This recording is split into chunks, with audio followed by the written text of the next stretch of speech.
The engineers had been standing around the table for 40 minutes, 3 of them, all holding clipboards, all wearing lanyards with credentials that said things like Senior Ballistic Systems Analyst and Prototype Integration Lead.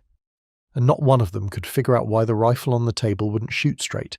It was supposed to be the centerpiece of the entire expo, a next-generation adaptive combat rifle built by Harman Defense Industries, a weapon that could supposedly adjust its own barrel harmonics in real time based on environmental conditions. $72 million in development, 4 years of engineering, and right now, in front of 200 military officials, defense contractors, and active duty personnel at the annual Joint Services Small Arms Exhibition at Fort Liberty, North Carolina, the thing was putting rounds into the dirt 15 feet in front of the target at 100 yards.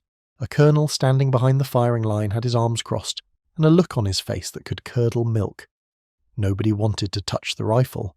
Nobody wanted to be the next person to embarrass themselves, and then a 79-year-old man in a corduroy jacket and khaki pants who nobody had been paying attention to walked up to the table, picked up the weapon like he was picking up a garden rake, and did something with his thumb near the gas block that made one of the engineers drop his clipboard.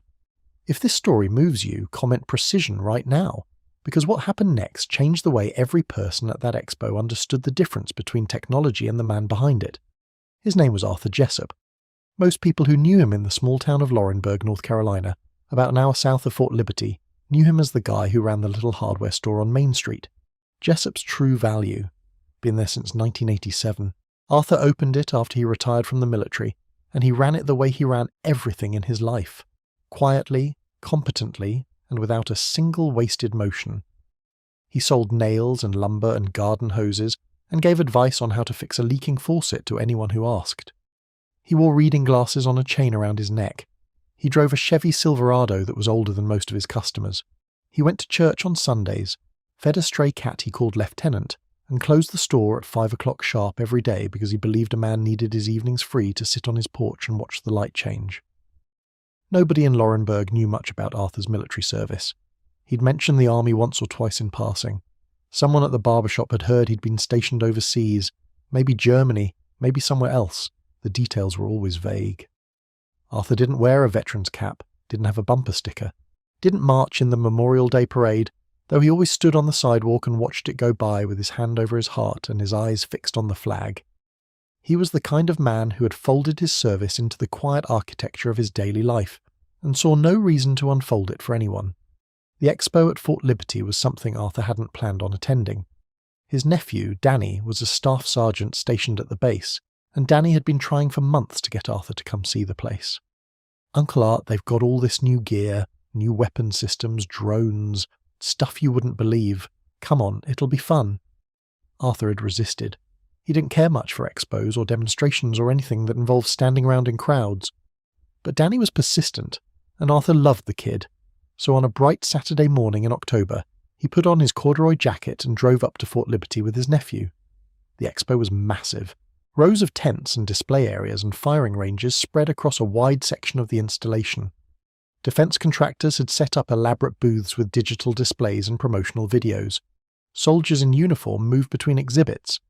Arthur walked through it all with his hands in his pockets, nodding occasionally, not saying much. Danny was excited, pointing things out, explaining what different systems did. Arthur listened politely. He stopped once to examine a display of field optics, turning a rifle scope over in his hands with a familiarity that Danny noticed but didn't comment on. They moved on. It was around 11 in the morning when they reached the Harman Defense Industries demonstration area. This was one of the main attractions of the expo. The company had spent a small fortune on the booth, complete with a raised platform, a reinforced firing lane, digital shot tracking on a massive screen visible to the crowd, and a team of engineers in matching polo shirts who were supposed to be showcasing their crown jewel, the HX-7 adaptive combat rifle. The concept behind the weapon was genuinely impressive. It used an integrated sensor suite embedded in the stock and barrel to measure temperature, humidity, wind speed, and barrel vibration in real time, then fed that data to a microprocessor that adjusted the gas system and barrel tension accordingly. The idea was a rifle that essentially tuned itself for every shot. The military had expressed serious interest. Contracts worth hundreds of millions were potentially on the table, and the live-fire demonstration was supposed to be the moment that sealed the deal, except it wasn't working. The first shooter, One of Harmon's own demonstration specialists had fired 5 rounds. 2 hit the berm behind the target. 1 struck the target frame. 2 went into the dirt. The digital display showed the shot grouping in humiliating detail on a screen the size of a small billboard. A murmur went through the crowd. The lead engineer, a man named Stafford, had rushed to the table and spent 10 minutes adjusting settings on a laptop connected to the rifle's onboard computer. The second attempt was worse. Rounds scattered like they were coming out of a garden sprinkler. The colonel, standing at the back of the observation area, a man named Colonel Marcus Webb, commander of the Marksmanship Training Unit, had watched the whole thing with an expression that was migrating steadily from disappointment to contempt. Stafford was sweating. His 2 junior engineers flanked him like nervous interns. They'd run diagnostics. They'd recalibrated the sensor array. They'd checked the ammunition. Everything showed green on the laptop, but the rifle kept throwing rounds like it had a personal grudge against the target. Stafford finally stepped back from the table and held up his hands. "We're experiencing a calibration issue with the adaptive system," he announced to the crowd, trying to keep his voice steady. "We're going to need a few minutes to troubleshoot." Colonel Webb said nothing. He just stared. The crowd started to thin. People drifted toward other exhibits. The moment was dying. The contract was dying. And Stafford knew it. Danny tugged Arthur's sleeve. "That's the rifle I was telling you about, Uncle Art. The smart gun. Looks like it's not so smart today." Arthur didn't respond. He was staring at the rifle on the table. His eyes had narrowed slightly. His head was tilted about 2 degrees to the left, the way a mechanic tilts his head when he hears an engine making a sound that everyone else is ignoring. Danny noticed the look. "Uncle Art, you okay?"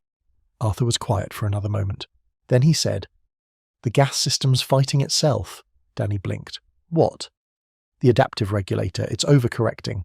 The sensor is reading barrel harmonics and trying to compensate in real time, but the base gas port is already tuned too hot from the factory, so every time the system adjusts, it's adjusting from the wrong baseline. It's chasing its own tail." Danny stared at his uncle. In 28 years of knowing him, he had never once heard Arthur Jessup talk about a weapon system like that. "How do you know that?" he asked. Arthur didn't answer. He was already walking toward the table. Stafford saw the old man approaching and held up a hand. "Sir, this area is restricted to authorized personnel during the demonstration. I'm going to have to ask you to step back." Arthur stopped. He looked at Stafford with calm, unhurried eyes. "Your gas port is overboard," he said. "The adaptive system is compensating for harmonics that are already being amplified by excess gas pressure. You've got a feedback loop. Every correction makes the next shot worse." Stafford's mouth opened. He looked at his junior engineers. They looked back at him with blank expressions. "Sir," Stafford said carefully, "this is a proprietary system. The internal mechanics are not public knowledge. I appreciate the interest, but you've got a mil-spec gas port running .093 when the barrel profile needs .086 for the adaptive system to have a clean baseline," Arthur said. "Your regulator is trying to tune a rifle that's already out of spec before the first round leaves the chamber. Dial the port back or bypass the regulator entirely and let the shooter do the work." The silence that followed was the kind that makes engineers very uncomfortable, because what Arthur had just described, with the specificity of a man reading from a blueprint, was exactly the kind of diagnosis that should have required access to classified design documents. Stafford looked at his laptop. He pulled up the gas system specifications. His face went pale. Colonel Webb had been watching from 10 feet away. He stepped forward. He was a tall man, lean, with silver at his temples, and the kind of bearing that made lieutenants stand straighter when he entered a room. He looked at Arthur. Then he looked at the rifle. Then he looked back at Arthur. "You know weapons," Webb said. It wasn't a question. Arthur met his gaze. "I've spent some time with them." Webb studied him for a long moment. Then he made a decision that went against every protocol in the book, but Colonel Marcus Webb hadn't gotten to where he was by following protocols that got in the way of good judgment. He turned to Stafford. "Let him try it." Stafford looked like he'd been asked to hand his car keys to a stranger. "Colonel, this is a prototype. It's not cleared for—" "Let him try it," Webb said again, and the way he said it made it clear that the discussion was over. Arthur stepped up to the table. He didn't rush. He didn't hesitate. He picked up the HX-7 with both hands, and the way he held it told everyone watching something that words couldn't have communicated. He held it the way a surgeon holds a scalpel, the way a pianist's hands find the keys without looking. There was an intimacy to it, a fluency, that only comes from having handled weapons not for years but for decades, in conditions where a half-second fumble meant someone didn't come home. He turned the rifle over once. He examined the gas block. He found a small adjustment dial recessed near the regulator housing, a dial that the engineers had been controlling exclusively through the laptop interface. Arthur reached into the breast pocket of his corduroy jacket and pulled out a penny. He used the edge of the penny to turn the dial 3 clicks counterclockwise. That was it. 3 clicks. He didn't touch the laptop. He didn't ask for diagnostics. He didn't consult a manual. He just made an adjustment that his hands seemed to know before his mind had finished thinking about it, the way a man who has tuned 1,000 engines knows the right tension by feel. Then he shouldered the rifle, settled his cheek against the stock, and went very still. The crowd had stopped dispersing. People were drifting back. Word was moving through the expo the way it does when something unexpected is happening. There was an old man at the Harmon booth. Picked up the rifle nobody could shoot. A circle of onlookers formed. Colonel Webb stood with his arms at his sides, watching with an intensity that his aides hadn't seen since his last deployment. Stafford clutched his laptop like a security blanket. Danny stood 20 feet back with his mouth open. Arthur breathed. One slow breath in, one slow breath out. The world narrowed to the sight picture, the target at 100 yards, and the space between his heartbeats. He squeezed the trigger. The round left the barrel with a sharp, clean crack that was different from the sloppy concussions of the earlier attempts. On the massive digital display, a red dot appeared on the target. Dead center, not close to center, not near center. The geometric center of the bullseye, so precisely placed it looked like someone had used a laser pointer. The crowd went silent, then a murmur, then a swell of noise that was half disbelief and half something closer to awe. Arthur didn't react. He worked the action, settled again, and fired a second round. It hit so close to the first that on the digital display the 2 dots overlapped, forming a single mark. He fired a third, same result, a fourth, a fifth. 5 rounds in a group so tight that the paper target looked like it had been struck by a single projectile. The digital readout showed the dispersion, 0.13 MOA. The engineers on the platform stared at the screen like it was showing them a mathematical impossibility. Because at that level of precision, with a prototype rifle that had been malfunctioning 10 minutes earlier, what they were looking at wasn't just good shooting, it was a statement, a demonstration of mastery so complete that the technology was irrelevant. The rifle had not fixed itself. The man had fixed the rifle, and then he had used it the way it was designed to be used, better than anyone who designed it had ever imagined. Arthur lowered the weapon and set it back on the table. He stepped away from the firing line and stood quietly, hands in his pockets, as if he'd just finished hanging a shelf in someone's garage. The crowd erupted, applause, shouts, someone whistled, one. But Arthur didn't acknowledge any of it. He just looked at the target downrange and then glanced at the sky, like he was checking the weather. Colonel Webb walked toward him. His stride was purposeful. His face carried an expression that was equal parts shock, admiration, and the dawning recognition that he was standing in front of someone whose skills didn't come from a qualification course or a marksmanship badge. Skills like this came from one place, and it was the kind of place that didn't show up on a standard service record. Webb stopped in front of Arthur. He didn't ask permission. He didn't soften the question. "Who are you?" he said. Arthur looked at him. He considered the question the way a man considers whether to open a door he closed a long time ago.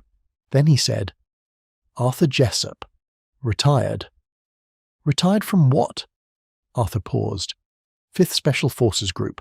Weapon Sergeant. 18 Bravo. He paused again, and some other things after that. The words landed like a detonation in a quiet room. An 18 Bravo. Special Forces Weapon Sergeant. The designation for the man on an ODA, an Operational Detachment Alpha, who is the absolute master of every weapon system the team carries and every weapon system the enemy carries.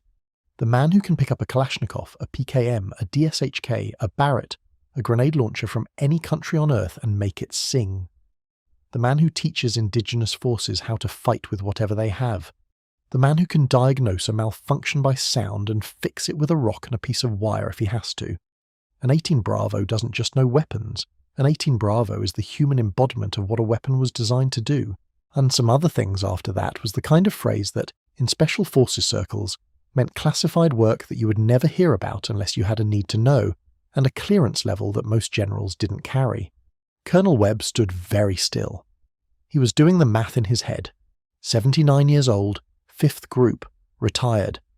That put Arthur's active years roughly in the late 1960s through the mid-1990s, Vietnam, Central America, the First Gulf War, and the unnamed operations in between that filled the gaps in the official timeline with silence.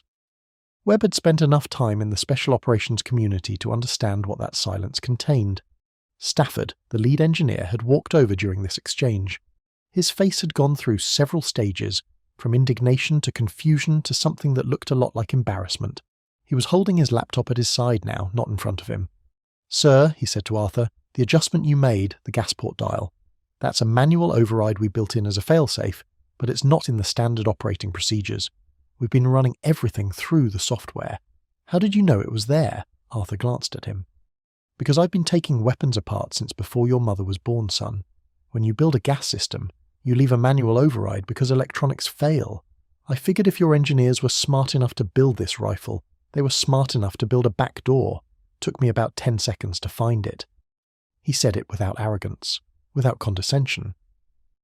The same way he'd tell someone at the hardware store that the reason their toilet was running was because the flapper valve needed replacing. Just a man stating something obvious to him that had been invisible to everyone else. Stafford looked at his junior engineers. One of them was writing furiously in a notebook. The other was staring at Arthur like he'd just watched someone pull a rabbit out of a hat. Except the rabbit was a perfect shot group, and the hat was a corduroy jacket. Colonel Webb took a step closer to Arthur.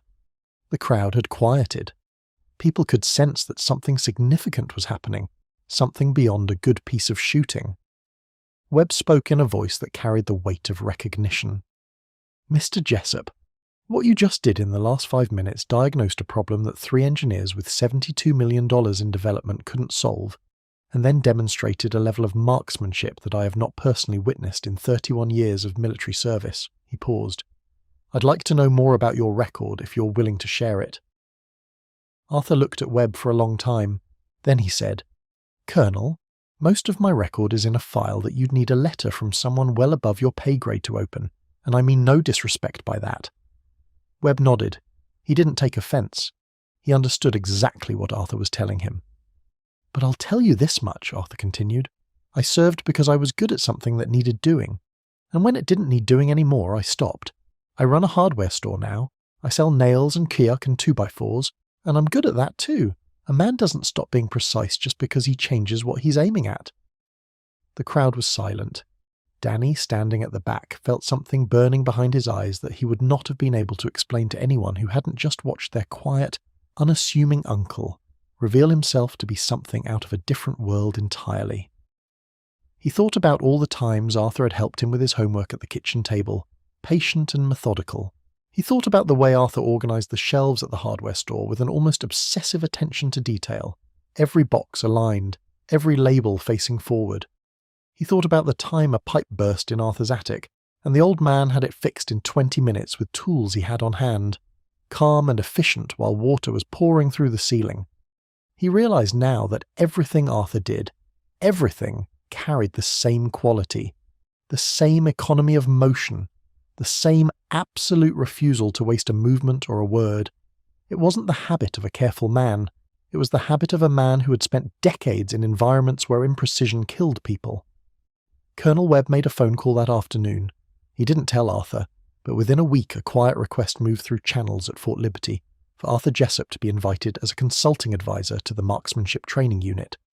Not in any official capacity, not with a title or a badge or a salary, just an open invitation to come to the range whenever he wanted and share what he knew with the next generation of soldiers. Arthur said no the first time they asked. He said no the second time. The third time, Danny drove up to the hardware store on a Tuesday afternoon and said, "Uncle Art, they're not asking you to go back to war. They're asking you to teach. There's a difference." Arthur thought about it for 2 days. On Thursday morning he called Colonel Webb's office and said he'd come by on Saturday. He showed up in his corduroy jacket. He brought the penny. Over the next year, Arthur Jessup became a fixture at the Fort Liberty Ranges. He never raised his voice. He never told war stories. He never pulled rank or referenced his past unless it was specifically relevant to a teaching point. He would watch a young soldier shoot, walk over, make one small adjustment, a grip change, a breathing correction, a sight alignment tweak so subtle it seemed like nothing, and the next group would tighten by half.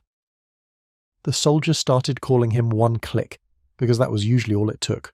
One click, one adjustment, one small, precise correction that changed everything. He taught them things that weren't in any manual. How to read wind by watching grass at 3 different distances. How to feel the rhythm of a weapon's recoil and let it tell you what the gun needed. How to stay calm when the target was shooting back, not through breathing exercises or mental techniques, but through the simple, unshakable belief that your preparation was better than their aggression. He gave them something that no amount of technology could replicate, the understanding that behind every weapon system, no matter how advanced, there is a human being, and that human being is either the most precise component in the chain or the weakest link, and the difference comes down to disciplined practice so long it becomes instinct. Stafford, the Harmon engineer, came back to Fort Liberty 3 months after the expo. He brought a redesigned version of the HX-7 with the gas system rebuilt from scratch. The manual override dial was now a primary feature, not a hidden failsafe.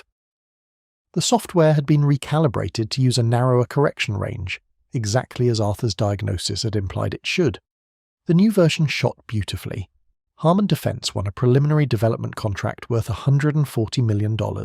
In the acknowledgement section of the engineering revision report, buried on page 47, in a footnote that most people would never read, Stafford had written, "Critical gas system recalibration insight provided by Mr. Arthur Jessup, retired, whose practical expertise exceeded the combined diagnostic capability of our engineering team, and whose contribution fundamentally altered the trajectory of this program." Arthur never saw the footnote. He wouldn't have cared if he had. He was already back at the hardware store by then, selling a bag of wood screws to a woman who was building a raised garden bed and explaining to her why stainless steel was worth the extra $1.50 per box if she didn't want rust spots on her tomato cages. Arthur Jessup kept working at the hardware store until he was 82. He kept visiting the range at Fort Liberty once a month, until his hands started to betray him in ways that his mind couldn't override. He never talked about what happened at the expo unless someone asked directly, and even then he kept it short. He'd say, "The rifle had a gas problem, I fixed it, then I shot it," and that was all. When he finally closed the store and spent his days on his porch with Lieutenant the Cat curled up on his lap, soldiers from Fort Liberty still drove down to Laurinburg sometimes to visit him. They'd bring him coffee and sit with him and ask questions about windage and barrel break-in and trigger discipline, and he'd answer everyone with the same calm patience he brought to everything. Colonel Webb retired the same year Arthur closed the shop. At his retirement ceremony, in front of 300 people, Webb told the story of the old man at the expo. He told it simply and without embellishment, because the truth didn't need any. When he finished, he said, "In 34 years of service, I have met exactly one person who made me believe that mastery is real. Not talent, not skill, mastery. The kind that turns a man into something more than the sum of his training. His name is Arthur Jessup. He runs a hardware store, and he is the finest weapons expert I have ever seen." Arthur wasn't at the ceremony. He was home, sitting on his porch, watching the sun go down behind the loblolly pines at the edge of his property. Lieutenant was asleep on his lap. The penny, the same one he'd used to adjust the gas block on a $72 million rifle, was sitting on the armrest of his chair. He'd been carrying it in his pocket for over a year before he finally left it there. It was just a penny. But it had done the job, and for Arthur Jessup that was always the only thing that mattered. Not who was watching, not who knew your name, not whether the tool in your hand cost a cent or a fortune, just whether, when the moment came, you were precise enough to make it count.